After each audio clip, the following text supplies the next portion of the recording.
салом. Хабарҳои муҳими радиои озодиро аз рӯзи панҷшанбе 12 июн ман Хиромон Бақозода тақдим мекунам. дар шабакаҳои иҷтимоии интернет акси ҷавони тоҷике нашр шудааст, ки гуфта мешавад дар ҷанги Сурия кушта шудааст. агар ин хабар тасдиқ шавад, Абдураҳмон шашумин тоҷике мешавад, ки дар Сурия ҷон дод. ин ҷавон чун Абдураҳмон сокини ноҳияи Истарафшан муаррифӣ шудааст. зоҳиран ӯ 25-26 сол дорад ва дар аксҳое нишон дода мешавад, ки ҳангоми заду хурд дар диҳаи Хшами Сурия аз сараш захмӣ шуда кушта шудааст. тасдиқи дурустии ин хабар ва акс ҳанӯз номумкин аст. хабари мазкур дар ҳоле нашр мешавад, ки то имрӯз ҳалокати дасти кам 5 тоҷик, 3 сокини Кӯлоб, 1 сокини Восе ва 1 зодаи Исфара дар Сурия тасдиқ шудааст. дар пайи амалиёти вижаи полиси Тоҷикистон беш аз 500 нафар бо гумони фоҳишагӣ ошкор ва дастгир шуданд. мақомот мегӯянд аксари онҳо бемориҳои сироятӣ доштанд.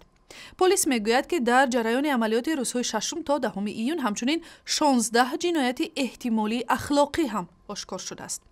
ҳафтаи гузашта дар як ҷаласаи изтирорӣ вазири умури дохила Рамазон Раҳимзода аз болоравии ҷиноятҳои ахлоқӣ изҳори нигаронӣ карда пешниҳод намуд, ки назорати ҷомеа аз болои афрод ва муассисаҳои машкук тақвият ёбад.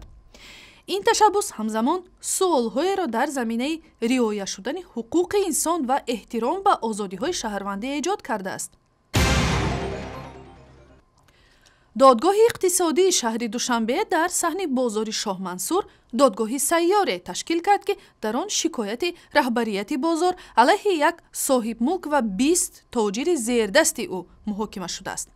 мурофиае, ки имрӯз ним соат давом ёфт, масъалаи напардохтани ҳаққи хадамоти коммуналӣ ва дигар пардохтҳоро дар муддати 1 сол ба баррасӣ гирифт. хабарнигори Озодӣ аз ҷои ҳодиса хабар дод, ки дар маҳалли мурофиаи додгоҳӣ бо шумули намояндагони додгоҳ тақрибан 15 нафар аз ҷумла 2 намояндаи додгоҳи иқтисодӣ ширкат карданд. ба айбдоршаванда 1 ҳафта муҳлат дода шуд, ки маблағҳоро пардохт кунад.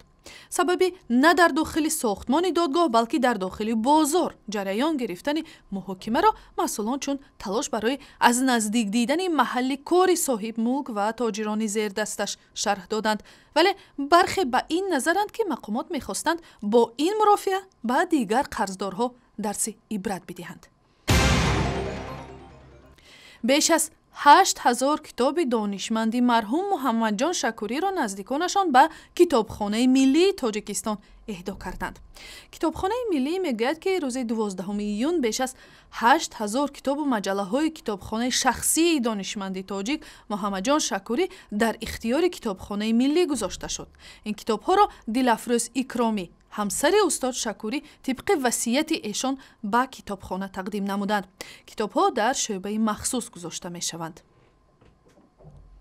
навори бештар ва хабарҳои мухталиф дар сайти интернетии радиои Озодӣ ва ҳам шабакаҳои иҷтимоӣ Facebook, Twitter, YouTube ва замимаи телефони ҳамроҳи шумо дастрас аст.